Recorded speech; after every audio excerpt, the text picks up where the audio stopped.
Kung may award para sa Most Dramatic Resignation of the Year, panalo si Cassandra, ang dating sekretary at matalik na kaibigan ni Anita Salamanca. Isang 30 anyos na dalagang sanay ng masaktan at maloko. Grabe, ang liit lang pala ng Armalite ng fiancé ni Ma'am Anita. Tapos pinag-aagawan lang nila ni Ma'am Cassandra. Bakit ganun? Bulong ng isang empleyado kaya't napangisi si Anita. Oo nga, grabe. Parang hindi pa nun maabot ang kuweba ng hiwaga ni Ma'am Anita eh. Grabe, ang gubat pa. Ang ganda-ganda ni Ma'am Anita tapos lolokohin lang. Saad pa ng isa kaya't hindi napigilan ni Anitang matawa. Oo nga, ang kapal na mukha ng mga kabit na yan. Dapat kay Ma'am Cassandra at kay Sir Mark sinusumbong kay Tulpo para malaman ng buong bansa ang pambababoy nila sa kapwa nila. Sabat pa ng isa pang empleyado. Anong tinitingnan at pinag-uusapan nyo riyan? Magtrabaho kayo. Malamig na saad ni Anita para maitago ang pagtawa sa mga empleyadong nanonood sa kadramahan nila ni Cassandra. Hindi lang siya iniwan ng mga magulang na itinuturing siyang retirement fund. Niloko pa siya ng nobyong si Mark, the sweet cheater Jimenez, ang lalaking sanay mang-akit, mang-uto at mang-iwan. Kung tutuusin ay pangatlo na itong lalaking nagloko sa kanya. At ngayon, ang pinakamasakit, mismong kaibigan ng ahas sa lungga niya. Alam mo kung bakit walang tumatagal na empleyado sa'yo? Dahil wala kang puso. Kaya rin ipinagpalit ka ni Mark eh. Dahil malaki ang pagkukulang mo. Kasalanan ko ba kung sa akin niya nahanap ang init na dapat ikaw ang nagbibigay? Walang kwentang tanong ni Cassandra kay Anita. Dahilan kung bakit napataas ng kilay niya at bahagyang natawa. Parang kumakapit sa hangin ng tensyon sa pagitan nila ni Cassandra. Tama bang inilabas mong litrato namin ni Mark sa trabaho? Pinahiya mo ko. Maging si Mark natanggal sa serbisyo dahil sa ipinadala mong larawan sa opisina niya. Sigaw ni Cassandra. Pinagpepiestahan na mga litrato nilang hubad. Oh, bakit ka nahihiya? Ginawa niyong lokohin ako kaya bakit ka umiiyak dyan? Sa'yo nahanap ang init hindi ba? Pwes, paliliyabin ko pa kayong dalawa. Mabuti nga at censored pa mga private parts niyo eh. Mabait pa nga ako sa lagay na yan. Dahil lang kay Mark lang ang ipinakita ko. Sagot ni Anita. Isa-isang yumuko ang mga empleyado habang nakatitig lamang si Anita kay Cassandra. Sa dating kaibigang ng agaw ng fiancé niya. Matagal niya nang hinahanap ang ahas. Hindi niya inakalang si Cassandra pala yun. Pero kailangan ba talagang ipahiya mo kami ng ganon? Sigaw ni Cassandra. Tumayo si Anita. Inayos ang blazer na suot at lumapit ng diretsyo sa ahas. Alam mo kung bakit hindi ako natatakot mawala ka o si Mark sa buhay ko? Malamig na tanong ni Anita.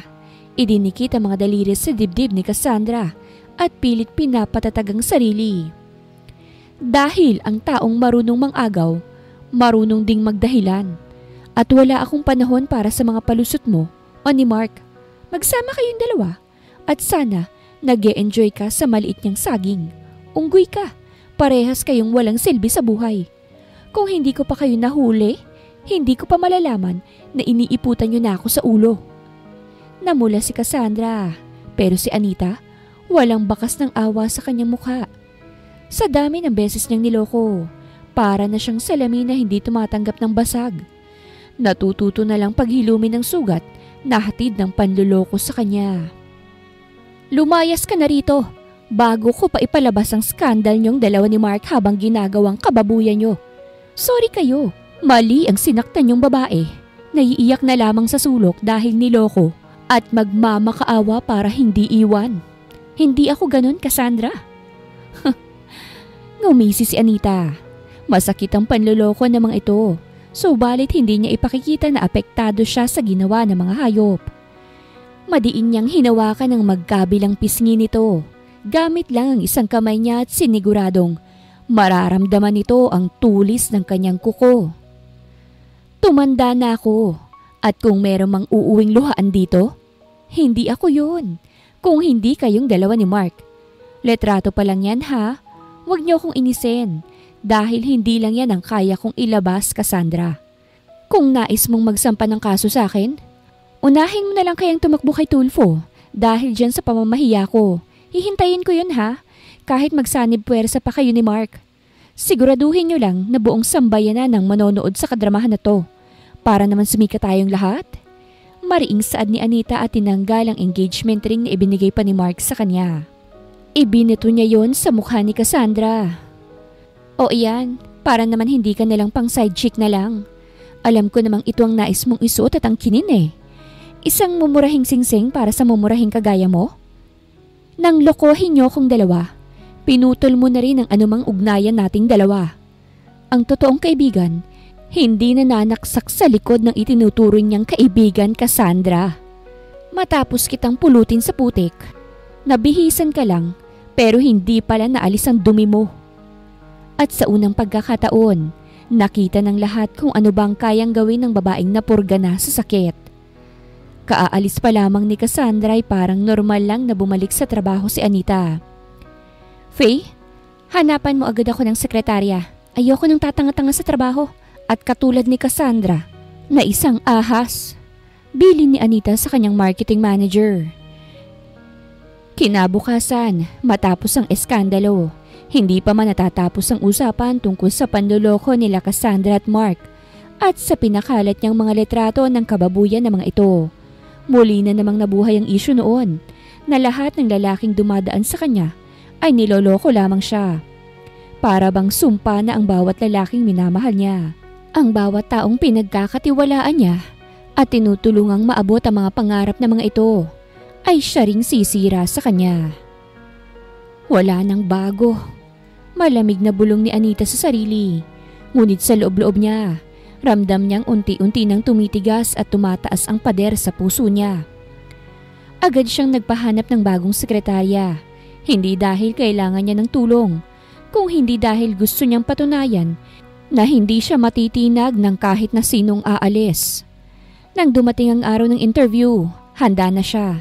Ngunit halos malaglag ang panga niya nang bumukas ang pinto at pumasok ang pinakahuling aplikante sa araw na iyon na halos nagpasikip ng kanyang dibdib. Namumukhaan niya ito, subalit ang laki ng pagbabago sa pisikal nitong pangangatawan. Good morning po. I'm Marco Villamor. Magalang na bati ng binatang matangkad. May tikas at may ngiting parang kayang tunawin ang lahat ng pader na itinayo niya. Hawak nito ang folder na agad na kinuha ng isang empleyado at ibinaba sa kanilang mesa. Marco Villamor. Ang lalaking minsan niyang tinanggihan noong kolehiyo dahil naniniwala siyang may mas karapat-dapat na lalaki para sa kanya at dahil tila mas mataba pa siya noon. At heto siya ngayon, naghahanap ng trabaho. Pero dala pa rin ang kumpiyansang hindi nabura sa haba ng panahon. Bakit napakagwapo niya? Si Marco ba talaga ito? Ang patpating pinaiyak ko noon? Bulong ni Anita habang nakatitig kay Marco na may matamis na ngiti sa kanya. Napakuyom si Anita ng kamao. Pilit na pinapatatag ang sarili at pinakakalma ang puso niyang nagwawala. Hindi makapaniwala na ang nerd at patpating lalaki noong kolehiyo ay isang matikas at napakagwapong lalaki na ngayon. Sigurado ka bang dito ka mag-a-apply? Tanong ng HR na mukhang kinikilig pa habang nakatitig kay Marco na ngumiti lamang sa kanila. Bakit po? Delikado ba rito? Tanong ni Marco kaya't madiing napapikit si Anita. Hindi naman, kung hindi ka allergic sa matataray. Biro pa ng HR. Tumingin sa kanya mga empleyado kaya patay mali siyang nagtaas ng kilay si Anita. Nagtama ang paningin nila ni Marco nang umisi lamang, dahilan kung bakit lumabas ang magkabilang dimples nito. Ha? Hindi naman po. Mataray din ang anak ko, kaya naman sanay na akong magpaamon ng matataray na babae. Wika nito't nailipat ang tingin ulit kay Anita. Ngumiti pa lalo si Marco. Unti-unting napatango si Anita dahil sa nalaman. Para sa kanya, hindi naman dapat siyang kabahan dahil mukhang pamilyado na ang 32 anyos na lalaking nanligaw sa kanya noong college. Hindi na ito binata. You're hired, biglang saad ni Anita at tumayo kaya't nakita niyang natigilan ng mga empleyado sa loob. Agad-agad po, ma'am. Tanong ni Faye. Bakit hindi? Ang ganda ng credentials niya. At isa pa, para maiba naman. Panay babae na lang ang nagiging sekretarya ko. Malamig na saad ni Anita at inirapan si Marco nang makita itong ngumisi. Natanggap agad si Marco dahil sa maganda niyang credentials. At para kay Anita, ay simula na rin siguro na hindi na babae ang magiging sekretarya niya. Na-trauma na siya kay Cassandra. Unang araw pa lang ay may balita ng kumakalat na agad namang nakarating kay Anita nang pumasok siya. Yung bagong sekretarya ni Ma'am Anita, parang model ano? Ang manly, sarap magpasakal, palaging nakangiti, parang walang pinagdadaanan. OMG, single dad daw. Naitanong nung HR habang inoorient kanina sa trabaho niya. Tumitili ang isang empleyadang nadaanan ni Anita. Oo nga, napakabango pa. Ang sarap sigurong maglambitin sa braso nun ano? Ang sarap! Siguro malaki ang ano nun. Eme! Grabe, nakakagigil. Ready na akong magpakainas anak niya. Saad pa ng isa kaya't napataas ang kilay ni Anita. Nanahimik lang ang mga ito nang makapasok na rin siya sa elevator. Good morning, Ma'am Salamanca. Saad na mga ito kaya't simpleng pagtango lang ang sinagot niya. Alam niyang mga chismosang ibang mga empleyado at tiyak na pinagtatawanan siya ng mga ito dahil muling nabigo sa pag-ibig. Ngunit tila na ilipat ang atensyon ng mga ito kay Marco. Ngunit napaisip siya. Single dad? Ha? Bulong ni Anita. Hinayaan ni Anita ang mga kumakalat na pantasya kay Marco. Ayaw niyang mangialam sa mga chismis. Ang nais niya lang, ayusin ang pagpapatakbo ng kumpanya na pinaghirapan niya. Isang araw ay sinugod ni Mark si Anita. Sa parking ay inabangan siya ni Mark. Ikaw! Ikaw ang dahilan kung bakit nagka-leche-leche ang buhay ko. Nang dahil sa'yo nabuli ako sa trabaho. Sigaw ni Mark. Lasing ito at na-corner si Anita. Malakas na naipalo ni Anita ang dalang bag nang sinubukan siyang hawakan ni Mark. Malakas si Anita at palaban, subalit lalaki pa rin si Mark. Iba pa rin ang lakas nito. Ikaw pang may ganang magpakita sa teritoryo ko matapos mo akong lokohin. Umalis ka rito bago pa kita ipakaladkad sa mga gwardya. Sigaw ni Anita subalit matigas si Mark. At napatili siya nang sabunutan siya nito at malakas na hinatak papalapit dito. Sa tingin mo ba palalampasin kong ginawa mong pagpapakalat sa mga litrato namin ni Cassandra? Bakit? Hindi mo ba naitanong ang pagkukulang mo? Boring ka, Anita. Maganda ka lang pero wala ka namang silbi. Ni hindi man lang kita natikman. Sigaw nito. Susuntukin sana ni Anita si Mark nang may humawak sa braso nitong nakasabunot sa buhok niya. Let my girl go. Malamig na utos ni Marco. Parehas na natigilan si Mark at Anita sa biglaang pagsulpot ni Marco. Malamig ang titig nito kay Mark. Tila handa siyang ipaglaban nito. Ikaw ang bumitaw. Sino ba to, Anita? Sinasabi ko na nga bang malandi ka rin eh. May lalaki ka rin. Lasing na pag-aakusa nito samantalang titig na titig lang si Anita kay Marco na tila nanliit si Mark dahil sa tangkad at ganda ng pangangatawan ni Marco. Bitawan mo siya, pre. Huling ulit ko na ito. Bulalas ni Marco na tila pinipigilan ng sarili na hatakin ng kamay ni Mark dahil alam nitong masasaktan si Anita. Malandi ka, Anit! Hindi na ituloy ni Mark ang sasabihin nang malakas na in-uppercut ni Anita si Mark. Sumakit ang kamao niya pero nasatisfy siya sa ginawa niya. Umiling si Mark habang hawak ang baba. Hindi ako naniniwalang pinagpalit mo na ako agad. Anita, baliw na baliw ka sa akin, hindi ba? Sa akin ka lang. Nababaliw na sigaw ni Mark. Ako? Baliw na baliw sa'yo? Oo. Siguro noong hindi ko pa nakikita ang mini Armalite mo na siyang ginagamit mo sa babae mo. Pero ngayon, kahit maglupasay ka pa sa harapan ko, hindi na ako babalik sa kagaya mo. Matapang na saad ni Anita. Babalik ka rin sa akin, Anita. Hindi ako makakapayag na... Muling naputo lang sasabihin ni Mark nang makita nitong hinatak ni Marco si Anita at siniil ng mabalasik na halik. Halos lumuwa ang mata ni Anita sa gulat. Ngunit hindi kalaunan ay sinagot niya ang nanghihikayat nitong halik. Samantala, Nakatingin si Marco kay Mark habang nakikipaghalikan kay Anita. Dahil siguro sa takot sa magandang pangangatawan ni Marco, ay umatras si Mark at hindi na sumugod. Hindi pa tayo tapos, Anita. Kakasuhan kita sa ginawa mong pamamahiya sa akin. Pananakot ni Mark. Umalis na ito kaya naman dahan-dahang naghiwalay ang mga labi nilang dalawa. Hinihingal si Anita at napagtanto ang ginawa nila ni Marco sa harap pa ni Mark. Sorry, naririnig ko kasing tungkol sa ex-fiancé mong yun eh. Hindi ko intensyon na halikan ka. Gusto ko lang talaga siyang itaboy. Bulong ni Marco.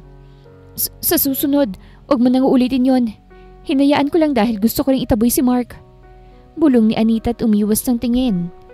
Pinilit niyang magmukhang masungit para hindi nito sabihin na nagustuhan niya ang halik. Ramdam pa rin nilang dalawang labi ng isa't isa. Okay, magtrabaho na tayo. Kalimutan na natin yon. Bulong ni Anita at tinalikuran si Marco. Ngunit natigilan siya nang muli itong magsalita. Kung guguluhin ka niya ulit, sabihin mong may ipinalit ka na sa kanya. Hindi mo dapat hinahayaan na sinasaktan ka ng kung sino. Wika ni Marco dahilan kung bakit lumingon si Anita. Kaya kong sarili ko pero thank you sa tulong mo kanina. Anya at naglakad ng paalis. Dahan-dahan nilang dalawang hinawakan ang kanilang mga labi. Ramdam pa rin ang init ng halik ng isa't isa. Ngunit natigilan si Anita. Ilang beses na siyang nasaktan kaya't maling-mali na may maramdaman siyang kiliti dahil kay Marco. Hindi ako pwedeng mahulog ulit sa mga kauri ni Adan. Pare-parehas ang silang manluloko. Bulong ni Anita. Ayaw na niyang sundan pa ang tatlong lalaking sinaktan lang siya. Unang linggo pa lang ni Marco bilang sekretarya. Ramdam na agad ang init ng banggaan nila ni Anita. At tuluyan ngang kinalimutan ang kanilang halikan sa parking lot. Totoo ngang napakasungit nito at hindi namamansin. Mas lumala pa kesa sa babaeng niligawan niya noon sa kolehiyo. Galit na galit sa akin. Wala naman akong ginagawa para magalit siya. Bulong ni Marco habang nakatitig sa tambak na paper sa mesa niya na kailangan niya munang i-check ang mga documents bago ipasa kay Anita. Marami ring naririnig si Marco na chismis dahil nga magaling makisama kahit na may pagkatahimik ay nasagap niyang napagdaanan ni Anita sa mga naging nobyo nito. Ngayong araw ay pababa sila sa conference room kaya't nasa elevator sila kasama ang ibang empleyado. Hi Sir Marco! Kinikilig na saad ni Julie. Ngumiti si Marco kaya't halos nahimatay sa kilig ang ilang mga empleyado. Sir Marco, tulungan na kitang buhatin ng mga folder. Saad pa ni Faye. Kulang na lang ay hubaran si Marco. Hindi. Okay lang. Nakangiting sagot ni Marco. Tahimik si Anita. Halos umikot ang mata niya sa pagkairap sa hangin at hinayaan ang mga to na magnasa sa kanyang sekretarya. Sir Marco, sabay ka na sa aming mag-lunch later ha? Saad pa ng isa. O sige, bakit naman hindi? Sagot ni Marco kaya't napangisi si Anita. Men. Sarkastikong bulong niya kaya't nilingon siya ni Marco. Ha? May sinasabi ka po? Tanong nito. Ituloy niyo lang yung pag-uusap niyo. Mukha ba akong may sinasabi? Hindi naman, di ba? Nakataas ang kilay na tanong ni Anita. Natahimik ang buong elevator sa kasungitan niya. Ganito na ang normal na araw kay Marco at Anita. Sa tuwing papasok si Marco sa opisina, wala pang isang minuto. Naroroon na agad ang listahan ng mga ipapagawa.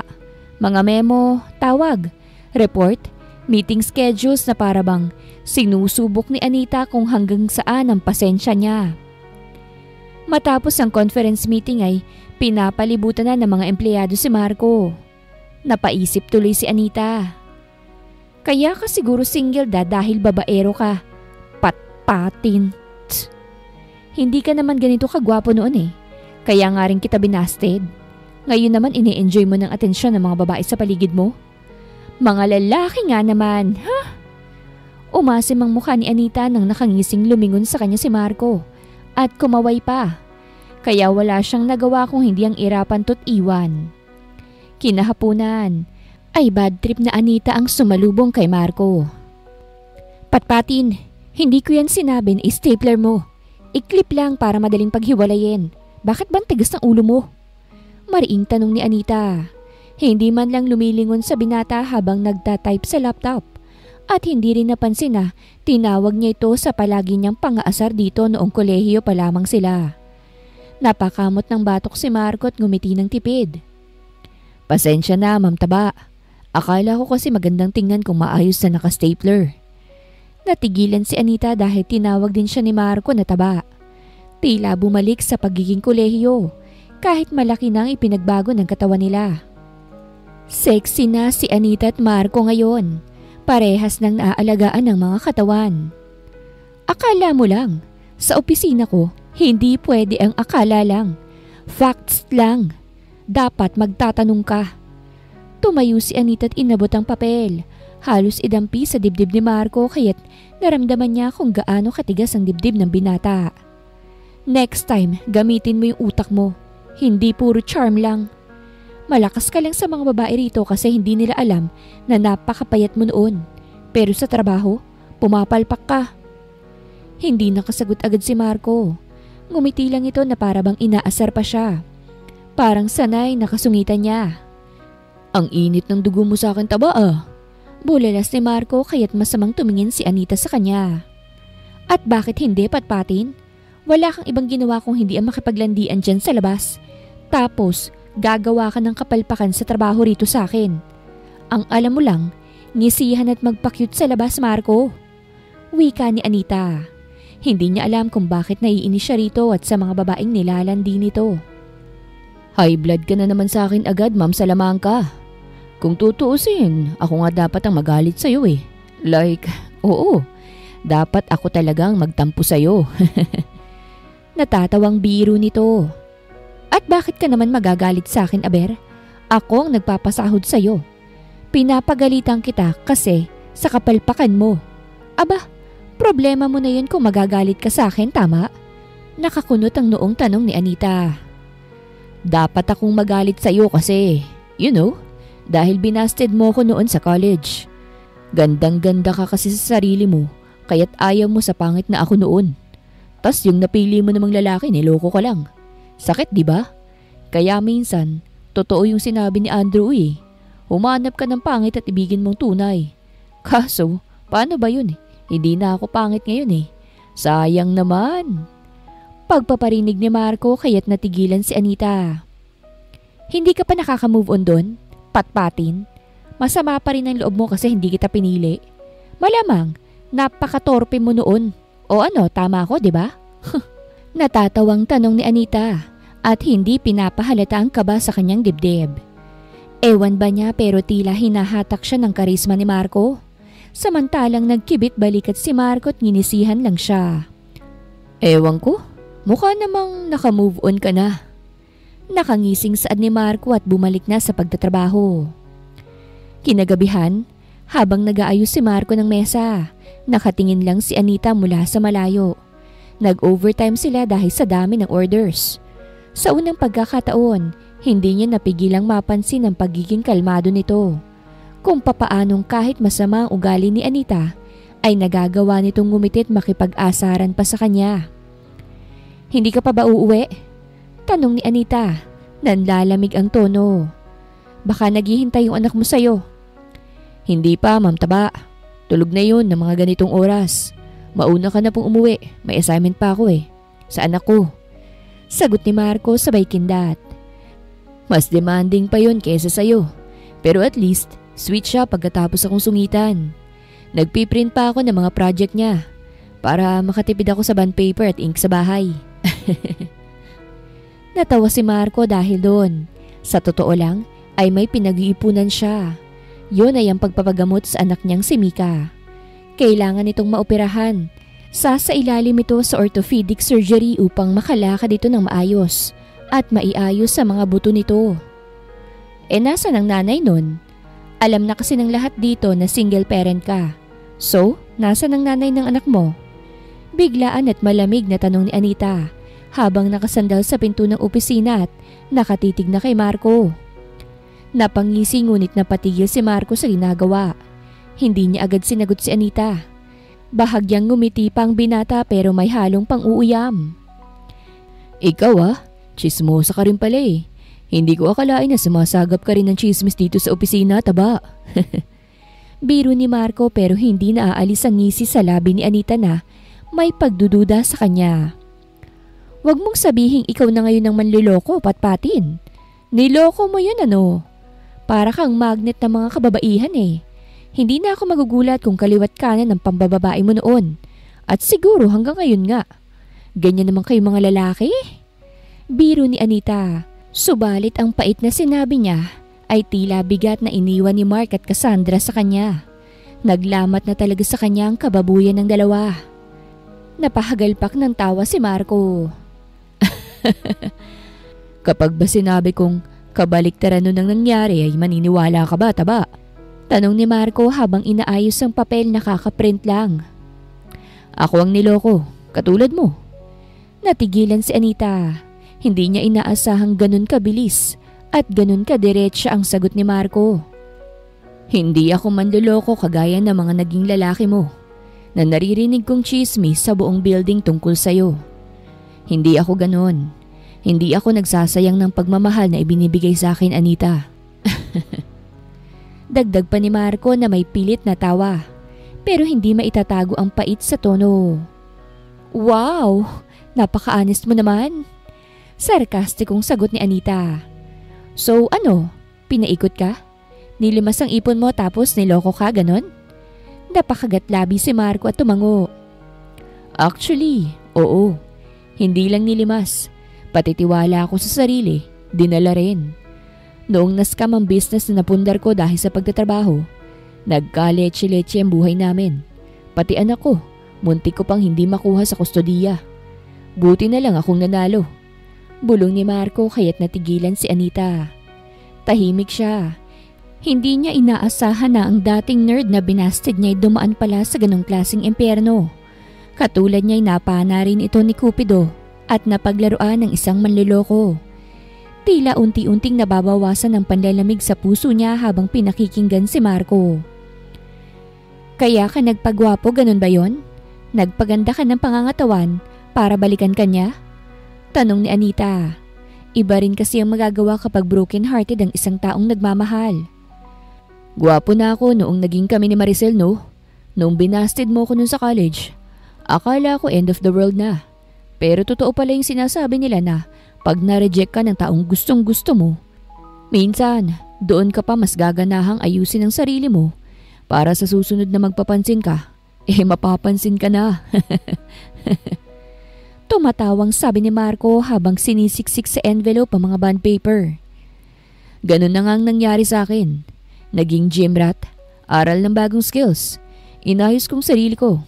In short, inihanda kong sarili ko para sana sa'yo. Ma'am Salamanca. Napataas ang kilay ni Anita. Para sa akin?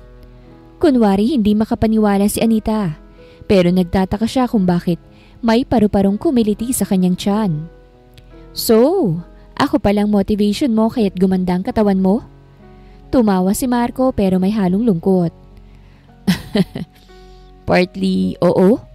Pero yung motivation na yun, nawala na rin nung malaman kong may nobyo ka na noon.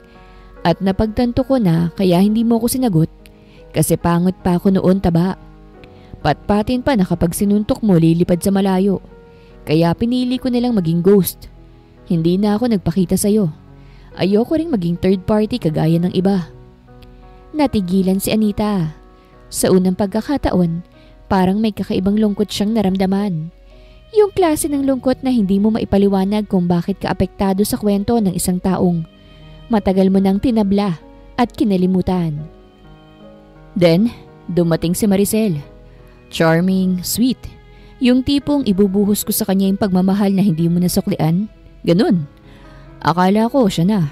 Pero ganyan siguro talaga ang mga akala. Nauuwi sa pagkabigo. Ani Marco habang pilit na ngumiti.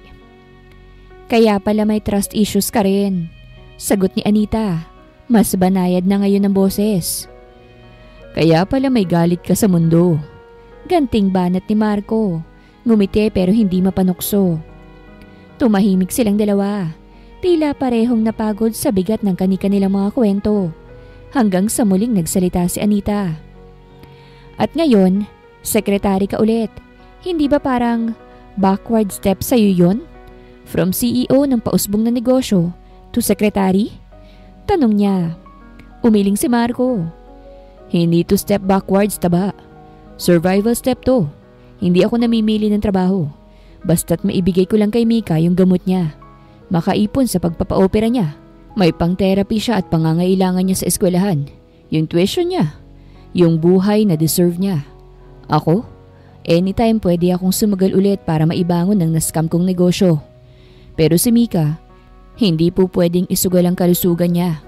Mas mabuti na tong maayos na trabaho sa ilalim ng isang mataray at demanding na boss. Kesa yung mabuhay sa utang at awa. Nakangiting Anya. Hindi nakasagot si Anita. Napako ang tingin niya kay Marco. Tila nakaramdam siya ng bilib sa lalaking nasa harapan. Hindi dahil sa awa, kung hindi dahil sa pagkamangha. Ibang klaseng lalaki. Walang yabang, pero puno ng dignidad. Hindi siya humihingi ng simpatya mula sa iba. Pero ramdam mong bigat ng responsibilidad nito bilang isang ama. Okay, fine. Hindi ka pala basta-bastang charm boy. May hugot ka rin pala. Bulalas ni Anita habang iniiwas ang tingin. Next time, huwag ka agad mag-a-assume. Baka akala mong manluloko ako, yun pala. Niloko rin. Sabi ni Marco na may bahagyang ngiti. Pareho lang pala tayong niloko, taba. Muling nagtagpo ang mga mata nila. Sa wakas, hindi na puro yabang ang palitan nila kung hindi katotohanan. Simpleng pangunawa sa pinagdaanan ng isa't isa. Sabi mo, kailangan siyang operahan? Kung kailangan mo ng tulong. Natigilan si Anita. Ganito rin siya dati. Naalala niya na palagi siyang naloloko dahil sa kabaitan niya. Kaya't pinigilan niyang sarili na alokin ng tulong si Marco. Madiin na napapikit si Anita pero nagsalita pa rin siya. Kung kailangan mo ng tulong, pwede tayong magkaroon ng charity para sa anak mo. Sa dami mong babae rito sa opisina, pwede kang humingi ng tulong sa kanila. Isa-isahin mo lahat. Hindi agad nakasagot si Marco. Ngumiti siya. At sa unang pagkakataon, parang bumaliktad ang ihip ng hangin. Kaya ko pa naman. Huwag kang ganyan. Napatingin si Anita. Bakit? Kasi kung ganito palagi ang exchange natin, baka mahulog ulit ako sa'yo. Mahirap na baka mabasted ulit ako. Banat ni Marco ngunit biro lamang yon. Hindi nakasagot si Anita. Lumipas pang 1 linggo at napapansin pa ni Anita ang sipag ni Marco. Tama ito. Hindi nga talaga ito namimili ng trabaho. Patpatin, ilang beses ka bang sasabihin? Italicized, hindi bold. Singhal ni Anita habang tinuturo ang report. Ngumiti lamang si Marco. Kunot ang noo pero hindi nagpatalo. Noted na ba? Pasensya na. Nataranta ako sa dami ng reports eh. Napahinto si Anita. Gusto niya sanang magalit ulit pero may kung anong kiliti sa tiyan niya sa sagot nito. Mabilis niyang itinago sa pamamagitan ng malakas na pag-irap. Pero isang araw, may hindi inaasahang nangyari.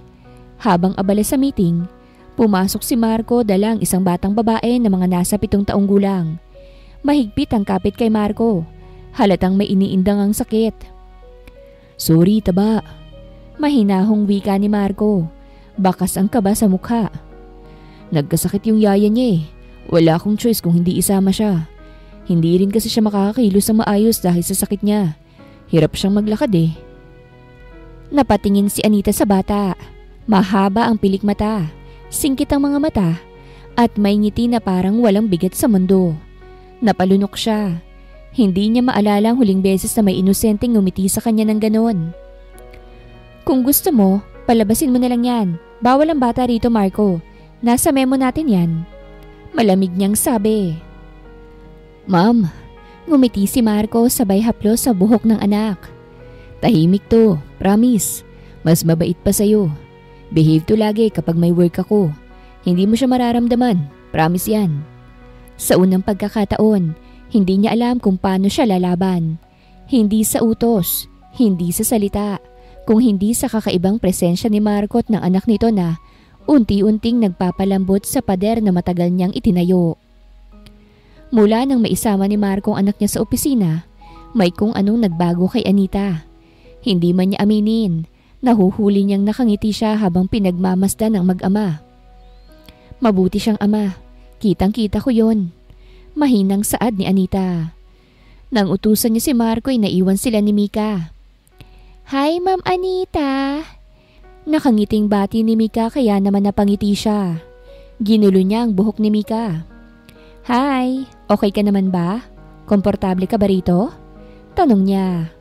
Wala si Marco kaya ngayon pwede siyang hindi magsungit dahil si Mika ang kasama niya. Nakaupo ang bata sa tabi ng kanyang mesa. Tahimik na nagkukulay sa isang papel na ibinigay niya kanina.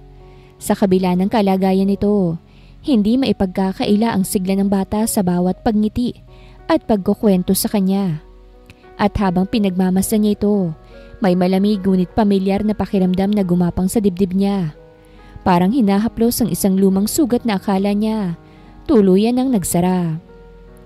Ma'am Anita, thank you po kasi kahit sinusungitan mo si Daddy, hindi mo pa rin siya tinatanggal sa work. Masipag po talaga si Daddy at nais mag-ipon para sa akin. Saad ng bata kaya't napangiti si Anita. Bigla na lang tumayo si Mika. Bit-bit ang kanyang ginuhit na bulaklak at isiningit yon sa harap ng laptop ni Anita. Ma'am Anita, para sa iyo po.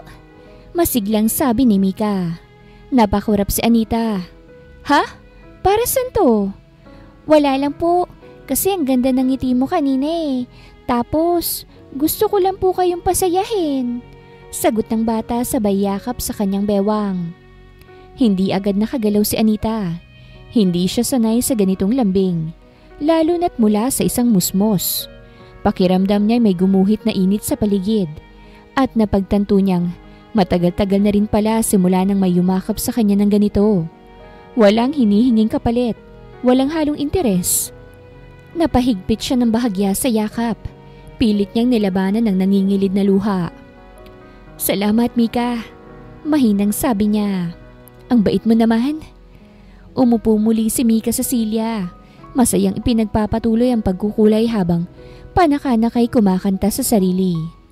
Doon ni Anita naramdaman ang isang bagay na matagal na niyang ikinukubli sa sarili.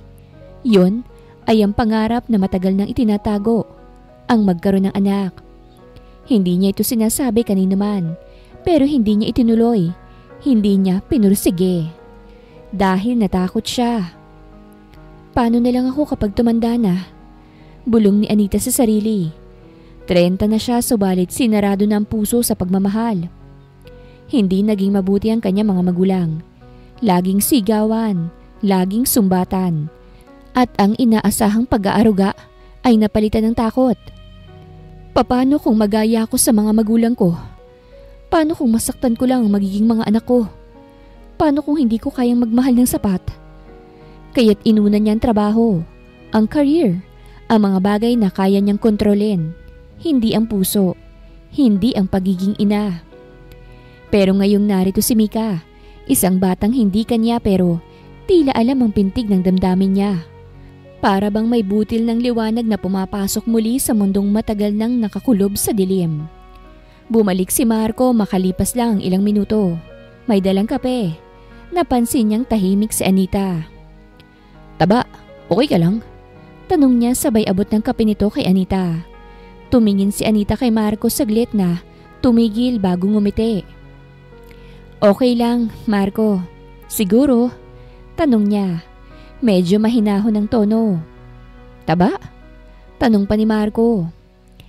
Salamat sa pagdadala kay Mika rito. Hindi ko alam na kailangan ko palang makilala siya para maalala kong may bahagi pa pala akong hindi tuluyang nawawala. Bulong ni Anita at tiningnan ang maamong mukha ng bata.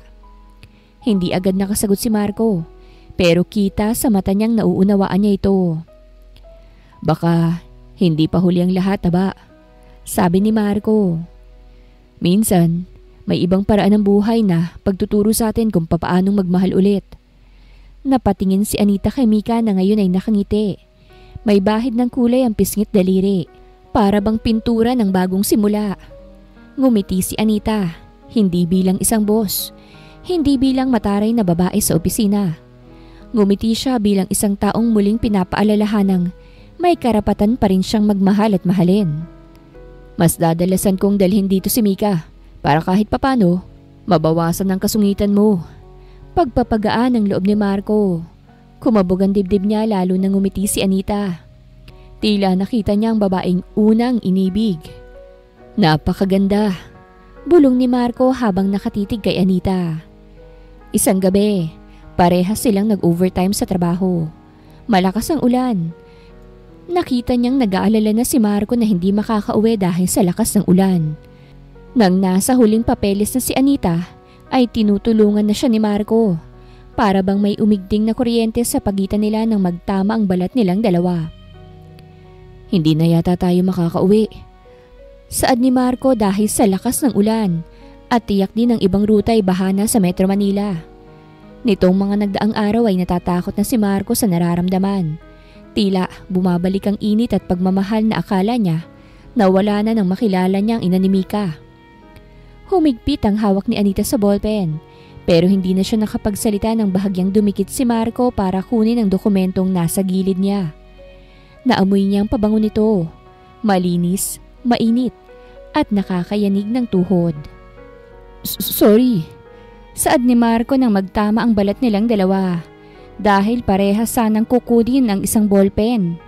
Hindi niya namalayang lumapit pa ang mukha nila at bago pa siya makapagsalita, hinalikan siya ni Marco. Mabilis, mariin, parang matagal nang nagpipigil. Sorry. Saad ni Marco nang mapagtanto ang ginawa niya. Do you still like me? Bakit bigla ka nalang nangahalik? Tanong ni Anita pero nakatitig siya sa mga labi ni Marco. Kapag ba oo ang sagot ko, pwede pa akong humalik? Malamig na tanong ni Marco kaya't napangisi si Anita. Why not? Tanong niya. Muling nagtagpo ang mga labi nilang dalawa. Sa halip na lumayo ay gumanti si Anita. Buong init, buong galit, buong takot na baka muli siyang masaktan. At sa unang pagkakataon, bumigay ang pader na itinayo niya ng matagal. Wala akong dalang pambalot sa talong ni Joshua. Baka may makalusot kung hahantong pa to sa kama. Bulong ni Marco pero nasa liig na ang mapangahas niyang halik at hindi mapigilan ng pananabik. Safe ako, katatapos lang ng dalaw ko. Bulong ni Anita. Halos manlaki ang mga mata niya nang mapagtantong mabilis niyang sinabi yon. Walang pag-aalinlangan gayong ito ang kinatatakutan niya. Isang dahilan kung bakit siya iniwan ng mga naging nobyo. Dahil hindi niya maisuko ang sarili. Dahil sa kakaibang tromang hinatid ng magulang sa kanya. Ngunit bakit sa karismatik na si Marco ay napakadali niyang bumigay? Siguro, kung sinagot mo ko noon, nasagip nating pareho ang isa't isa sa mga buwisit na manluloko na yon. Bulong ni Marco kaya't natawa si Anita. Kung sinagot kita noon, walang Mika. Bulalas ni Anita kaya't napangiti si Marco. Nakulong ang ungol ni Anita sa bibig ni Marco nang muling magtagpo ang mga labi nila. Sa isang iglap, ang mga papel na kanina lang ay pinagkakaabalahan nila ay nagkalat na dahil nakapatong na si Anita sa kanyang mesa. Parehas silang hubad na hindi man lang nakararamdam ng lamig dahil sa aircon. Hindi ba tayo pwedeng mag-hotel, Marco? Nakakahiyang dito kung maisusuko ang kuweba ng hiwaga ko. Namumulang saad ni Anita kaya't nanlaki ang mga mata ni Marco. You're a virgin? He asked. Bakit? Hindi ba halata? Malalaki ang mga matang tanong ni Anita. Pwede akong tumigil kung hindi ka pa handa. Bulong ni Marco kay Anita. Samantalang titig na titig si Anita sa pagkalalaki nitong galit na galit. Nanginginig niyang dinangkal ang pagkalalaki nito at halos himatayin siya nang makitang lumampas yun sa isang dangkal niyang kamay. Ang laki! Bulong ni Anita. Papaano to magkakasya sa akin? Hindi pang gymnastic ang kuweba ng hiwaga ah. I mean, safe ba yang isaksak? Kinakabahang tanong pa ni Anita. Natawa naman si Marco. Ang laki talaga, Marco. Bulong ni Anita.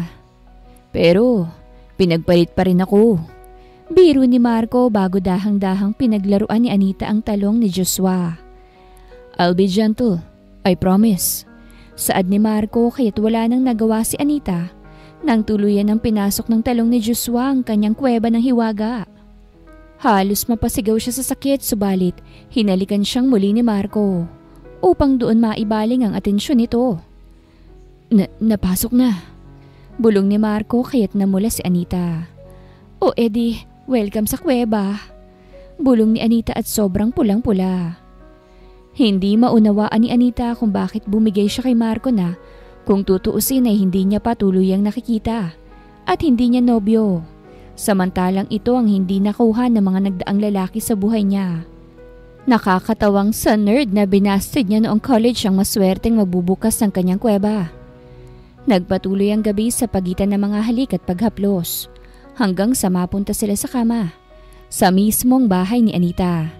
Hindi bilang boss at sekretarya, kung hindi bilang taong parehong sugatan, parehong gutom sa init na bawal na nilang aminin.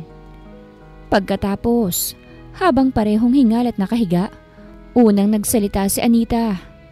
Marco, huwag mong isipin na may ibig sabihin to. Napangiti naman si Marco, tumitig sa kisame. So, kasunduan lang? Sa kama lang? Exactly. Mariing sagot ni Anita, pilit na pinapatatag ang sarili. Sa labas ng silid na to, boss mo ko't empleyado lang kita. Wala nang iba. Tumango si Marco ngunit sa mga mata niya, may lihim na init na hindi niya kayang itago. Mahal pa rin talaga niya si Anita. Kung yan ang gusto mo, taba, mabilis akong kausapin. Pero tandaan mo, hindi ako sanay na hanggang dito lang. At doon nagsimula ang kasunduang bawal magkaroon ng emosyon. Isang kasunduang hindi nila alam na masisira rin kalaunan. Nais lang kitang gamitin para maibsan ang init ng katawan natin pareho. Wika ni Anita. Nais niyang hindi na mahulog pa sa kahit na sinong lalaki. Okay. Nakangising saad ni Marco na labis na ikinainis ni Anita dahil pakiramdam niya ay napakahangin nito. Lumipas sa mga linggot na natiling lihim ang kasunduan nila Anita at Marco. Sa opisina, wala silang ibang relasyon kung hindi boss at sekretarya. Pero sa tuwing magpapa-overtime sila o kapag magkakasabay silang uuwi, natatapos ang gabi sa parehong silid kung saan tanging init ang usapan. Walang puso, walang pangako. Marco, baka may makahuli sa atin dito. Madiing saad ni Anita. Nasa loob sila ng conference room. Katatapos lang ng meeting. Hindi yan. Saad niya't bumaba ang halik sa kanyang leeg. Marco, sinabi ko lang na pwede nating gawin to kapag nangangailangan tayo. Hindi ko naman sinabing pati sa oras ng trabaho. Kinakabahang saad ni Anita pero unti-unti nang nilalamon ang dibdib niya ng init na hatid ng haplos ni Marco. Kaya nga ako ganito dahil kailangan kita. Ilang linggo na tayong abala dahil sa pagtaas ng share sa company mo. Abala tayo pareho. Hindi ko ba pwedeng agawin saglit ang oras mo? Tanong nito kaya naman hindi na nakahindi pa si Anita. Lalo na nang bumaba ang ulo ni Marco at pinagkaabalahan ang cupcake niya. Ang kuweba ng hiwaga. Napasabunot siya sa magulong buhok nito at tanging pag-ungol ang kumawala sa kanyang bibig. Siguraduhin mo lang na nakukondisyon ang talong ni Joshua. Bulong ni Anita kaya't natawa si Marco. Ma'am Anita? Halos manlamig ang buong katawan ni Anita nang may biglaang pumasok sa conference room. Tanong niya't napasabunot kay Marco na nasa ilalim ng mesa niya. At pilit niyang inilalayo ang mukha sa kanyang kuweba. Ang waterfalls sa pagitan ng kanyang mga hita. Pinanlakihan niya ng mga mata si Marco nang umisilang at ipinagpatuloy ang kalapastanganan. May ipapapirma po sana ang finance department. Pumunta po ako sa opisina niyo kanina Parehas po kayong wala ni Sir Marco. Lunch na po Wika nito't lalapit sana sa gawin niya. Nang itinaas ni Anita ang nanginginig na kamay para patigilin to.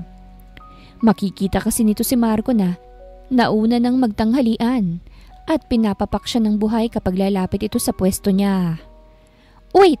Ibaba mo na lang dyan sa mesa at umalis ka na. Ako nang bahala.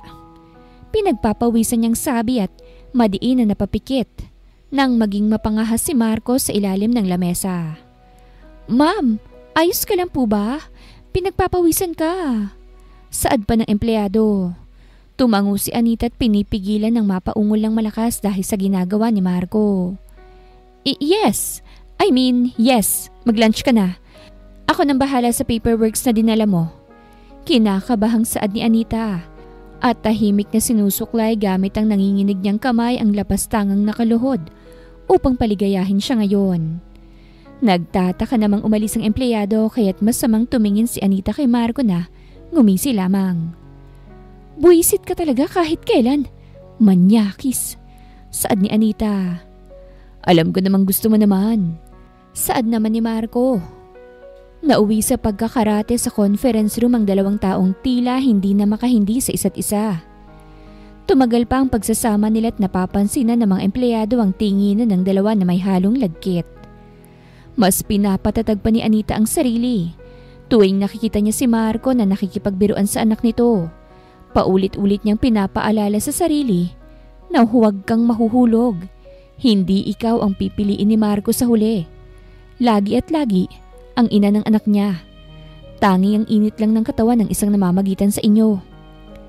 Sinabayan na lamang niya ang init ng katawan niya. Kaya sa halip na magpakita ng lambing, mas lalo siyang naging istrikta. "Patpatin, bakit late ang report? Hindi porket magaling ka sa kama, exempted ka na sa trabaho." Malamig niyang bulong minsang naiwan silang dalawa. Napangiti si Marco. Lumapit hanggang halos dumikit ang labi niya sa tenga ni Anita. "Pinuyat mo ko kagabi. Baka lang nakakalimutan mong hindi mo ko tinantanan." Napakuyom ng kamao si Anita. Pilit na nilalabanan ang init na gumapang sa kanya. Hindi pwedeng bumigay, Anita." Saad niya sa kanyang sarili. Para sa kanya, si Marco ay isang tukso lamang. Isang panandaliang init na magpapaalala kung papaano muling mabuhay ang matagal ng patay na damdamin sa kaloob-looban niya. "Marco, ang kamay mo." Saway niya kay Marco nang maramdaman niya ang kamay nito sa hita niya sa ilalim ng malaking conference table. May mga kasama sila. "What? Wala naman akong ginagawa." Patay mali siyang bulong ni Marco kaya't kinurot ni Anita ang kamay nito. "Huwag kang humawak." Banta ni Anita kaya't ngumisi si Marco. Mabilis ang pintig ng kanilang puso. Sa bawat gabi na inuulit nila ang kasunduan, mas nagiging delikado ang puso ni Anita. Dahil sa kabila ng lahat ng pader na itinayo niya, hindi niya maitago ang katotohanang bawat halik, bawat haplos ay nagsisimulang magtanim ng butil ng damdamin na kinatatakutan niyang tumubo sa kanya at siyang sumira ulit sa kanyang puso. Samantalang si Marco ay hindi nagsasalita, pero sa mga mata niya, laging may tanong na parang naghihintay ng kasagutan mula kay Anita. "Behave ka rito kay Ma'am Anita, ha? Work lang si Daddy tapos kakain tayo sa McDonald's." Saad ni Marco kaya't napangiti si Anita. Ilang beses na silang sabay na kumakain tatlo at napagtanto niya kung gaano kalambing si Marco sa anak. "Okay po, Daddy. Ingat po." Saad ni Mika. Hinalikan ni Marco ang anak sa noo bago bumalik sa trabaho. Tahimik naman si Anita habang pinagmamasdan ang batang si Mika. Ang liit-liit ng katawan nito pero parang buo ang mundo ni Marco sa bawat haplos sa tingin niya sa bata. Hindi niya maintindihan kung bakit parang kung may anong kumakalabit sa dibdib niya. Parang may kulang. Parang may binuksan si Mika na matagal na niyang iniiwasan. "Hi po, Ma'am Anita." Bati ni Mika sabay kindat sa kanya na parang sinadya pang maging adorable sa paningin niya para manlambot siya. "Namiss ko pong tumambay sa malamig mong office." Wala siyang sinabi agad. Pero naramdaman niya ang konting ngiti na pilit niyang pinipigil sa kanyang labi. "Mas lalo po kayong gumanda. Katatapos po ng therapy ko today eh. Sabi ni Daddy, malapit na pong operation ko." Bulong pa ni Mika sabay titig sa kanya na walang bahid ng takot o kaba. "Mabuti naman kung ganoon." Nakangiting saad ni Anita kaya titig na titig sa kanya si Marco. Nakakagulat na umaamo talaga si Anita kapag kasama ang kanyang anak. At tuwing si Marco ang kasama ay lagi na lang siyang masungit, bossy at intimidating. Pero sa batang ito, parang isa itong diwata. "Mika, huwag kang istorbo kay ma'am ha?" Awat ni Marco pero banayad ang tono. "Okay lang." Mahina pero malinaw na sabi ni Anita. Tumalikod siya agad sa kanila. Kunwaring may kukuhanin sa drawer. Pero ang totoo, tinatago niya ang biglang pamumuo ng luha sa gilid ng kanyang mata. "Hindi naman siguro masama kung magiging mabait ako ulit minsan. Kung tutulong ulit ako, dahil para naman to kay Mika." Bulong ni Anita sa kanyang sarili. Ilang oras ang lumipas. Maagang natapos ang meeting at bumalik siya sa opisina. Naabutan niya si Mika na tahimik na nagkukulay sa tabi ng mesa ni Marco gamit ang scratch paper. May drawing na bahay, araw at stick figures. 3 sila. Isang lalaki, isang babae at isang bata. Napansin to ni Anita. Tila bumigat ang dibdib niya sa pag-aakalang buong pamilya yon nila Marco. "Sinong kasama mo dyan?" Tanong niya sabay lapit. Ngumiti si Mika. "Si Daddy po, ako, at ikaw po." Biglang tumigil ang tibok ng puso ni Anita sa loob ng ilang segundo. Sa unang pagkakataon ay may itinuring siyang pamilya. "Ako?" Tanong ni Anita. "Opo, ikaw po yung nagluluto sa bahay namin sa drawing. Kasi lagi kang seryoso eh.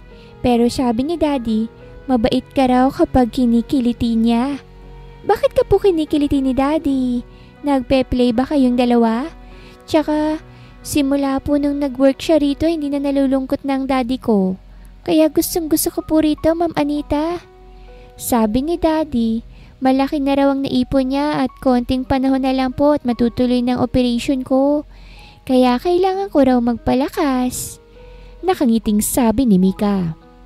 Hindi niya alam kung anong sasabihin. Tila may batong naipit sa kanyang lalamunan. "Mika," mahina niyang sambit. Gusto mong maglaro sa loob ng opisina ko? May extra paper ako doon para hindi ka mainip." Tumango si Mika, masigla. "Yes po! Pero pwede po bang sabay tayo magkulay?" Hindi agad nakasagot si Anita. Hindi niya maalala kung kailan siya huling nagkulay sa papel. Pero sa hindi niya maipaliwanag na dahilan, tumango siya. "O sige, pero wag mong ipagsasabi ha. Baka akalain ng staff, nagkakagusto ko sa tatay mo kaya't napakalapit ko sa'yo." Biro niya pero bahagyang nanginig ang boses. Sa gitna ng simpleng pagkukulay ni Anita at Mika, bigla niyang nasambit habang pinagmamasdan si Mika ang pangarap niya. "Gusto ko dati ng anak eh, pero natakot ako. Akala ko, baka hindi ako maging mabuting ina. Baka maging katulad ko lang ang mga magulang ko." Tahimik si Marco sa gilid ng opisina, pero narinig niya ito at hindi niya maiwasan na magkomento. Lumapit siya. "Hindi mo naman kailangang maging katulad nila, Anita. Baka nga ikaw pang klase ng magulang na pinapangarap ng mga batang katulad ni Mika.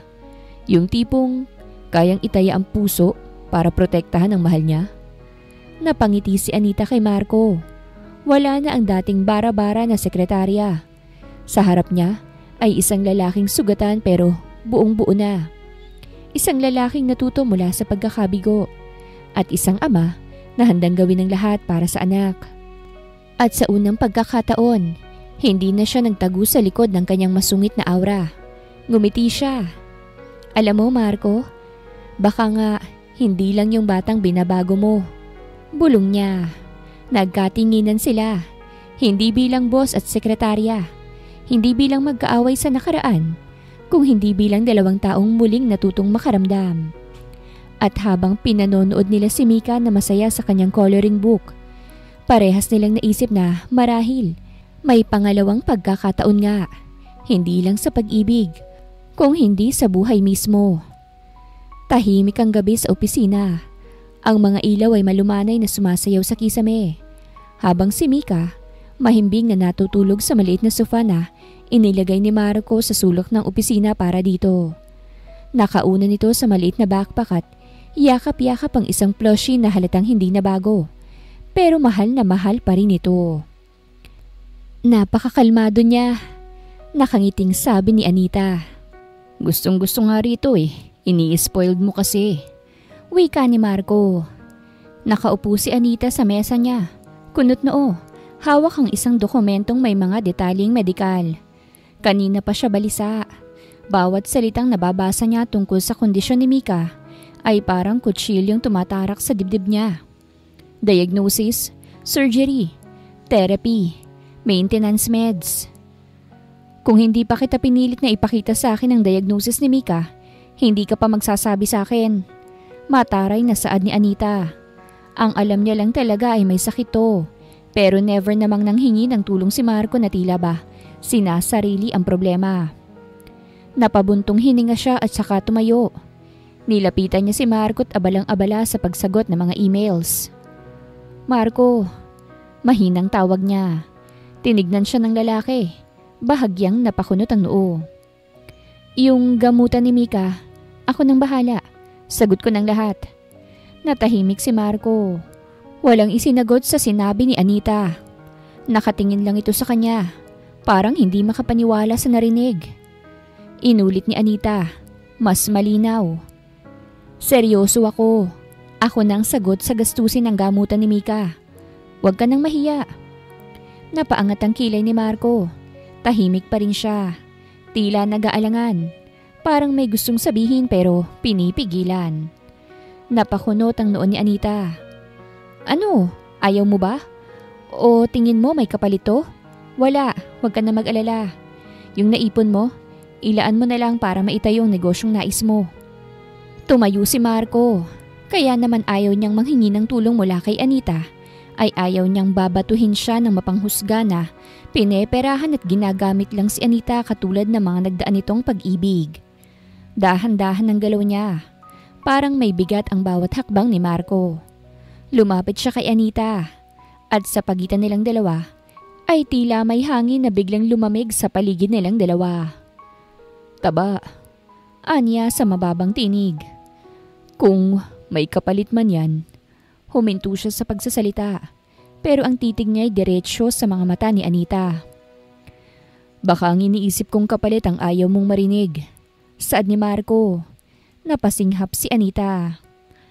Anong ibig mong sabihin? Nagtagal ang katahimikan bago muling nagsalita si Marco.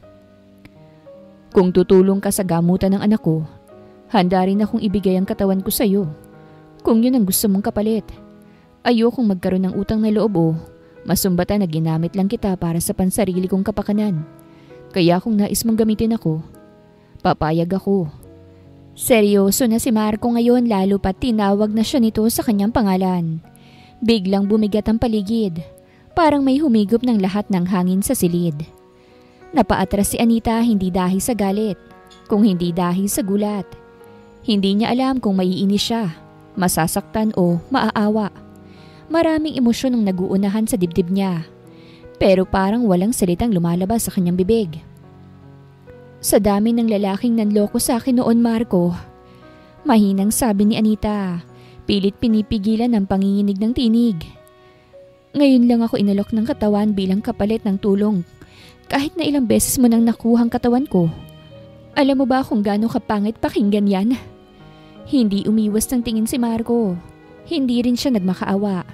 Tahimik siyang tumango. Mabigat ang mga mata. Alam ko. At hindi ko yan sinabi para bastusin ka. Sinabi ko yan kasi alam kong mahirap tanggapin ang tulong kapag galing sa taong may kasaysayan kang ayaw mo nang balikan.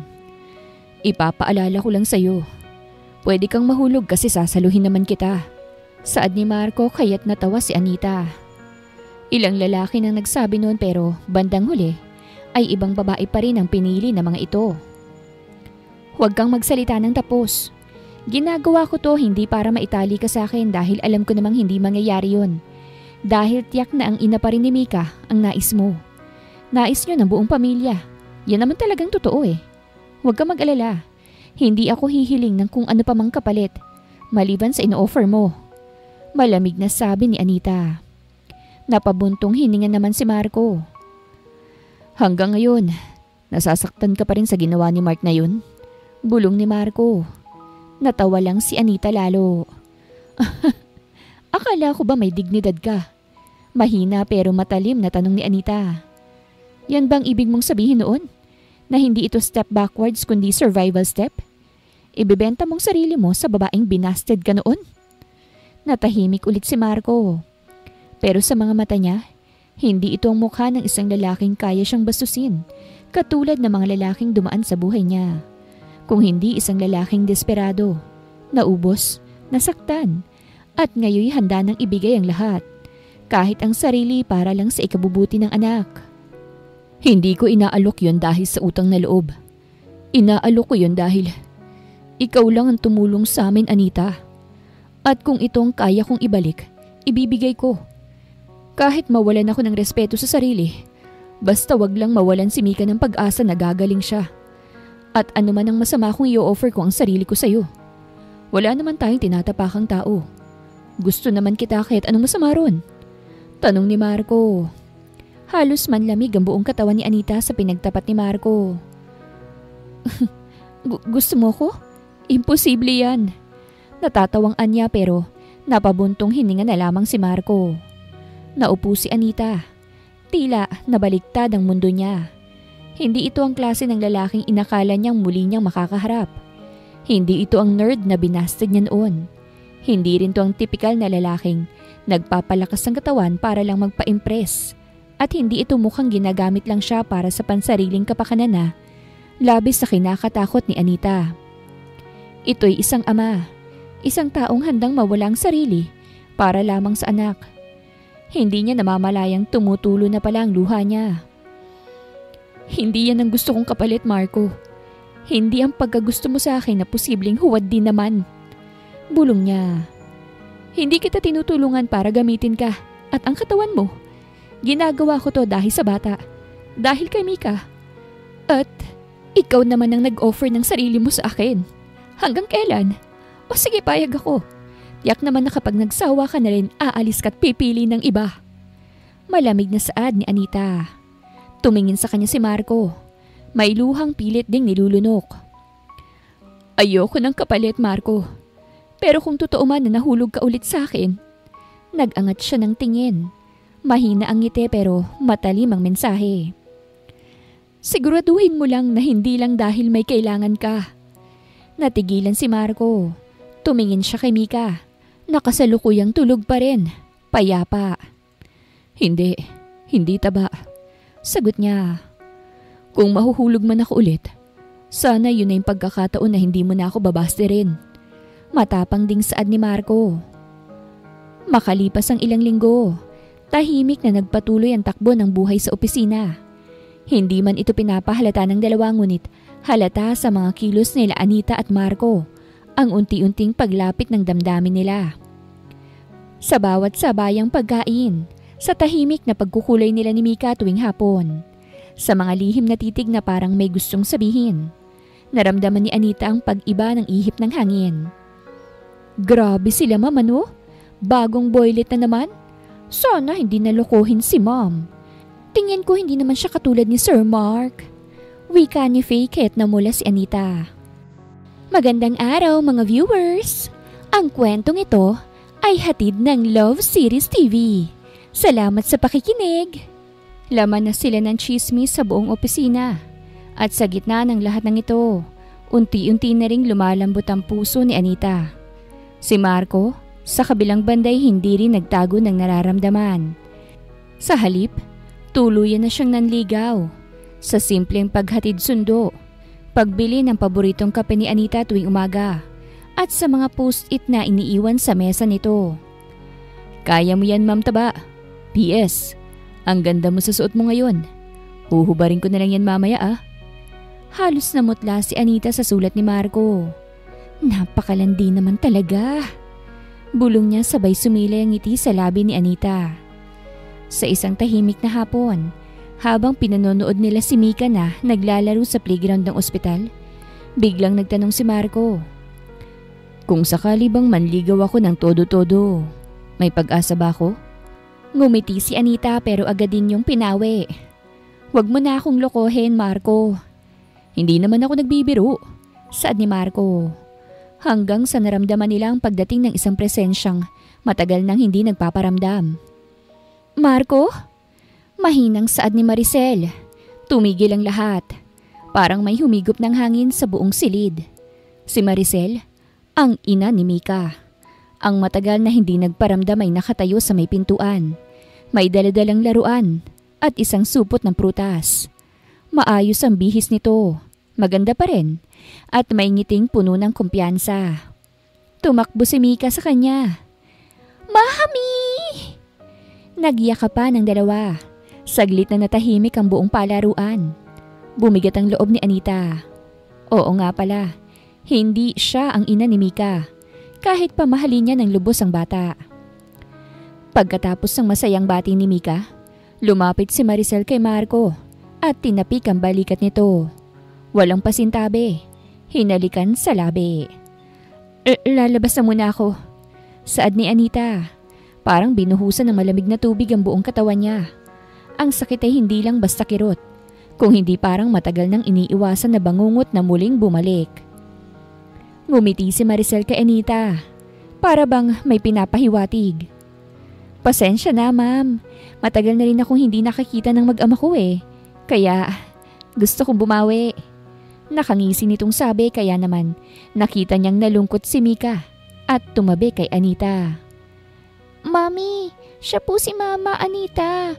Bakit mo po hinalikan si Daddy? Baka magalit po yung love niya. Sabi ni Mika at humawak sa kamay ni Anita. Nagulat.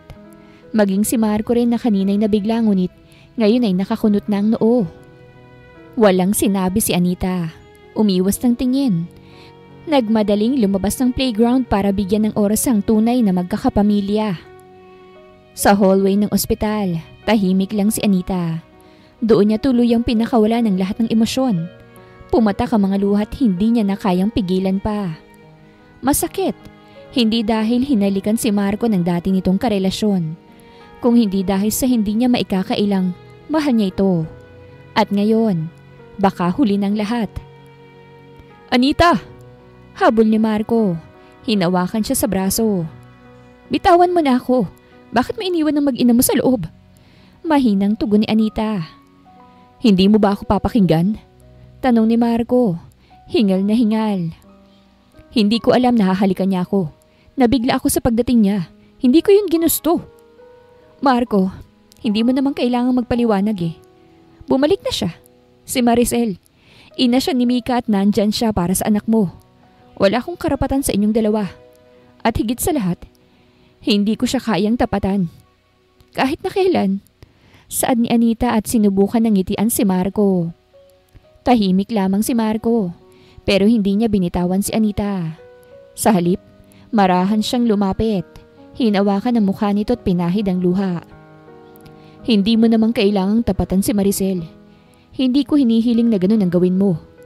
Kasi sa unang araw pa lang na nakita kitang niyayakap si Mika, alam kong ikaw na ang gusto kong makasama sa buhay, Anita. Ani Marco. Pero siyang nanay ni Mika. Kahit kailan hindi ko yun mapapalitan. Mariing saad ni Anita.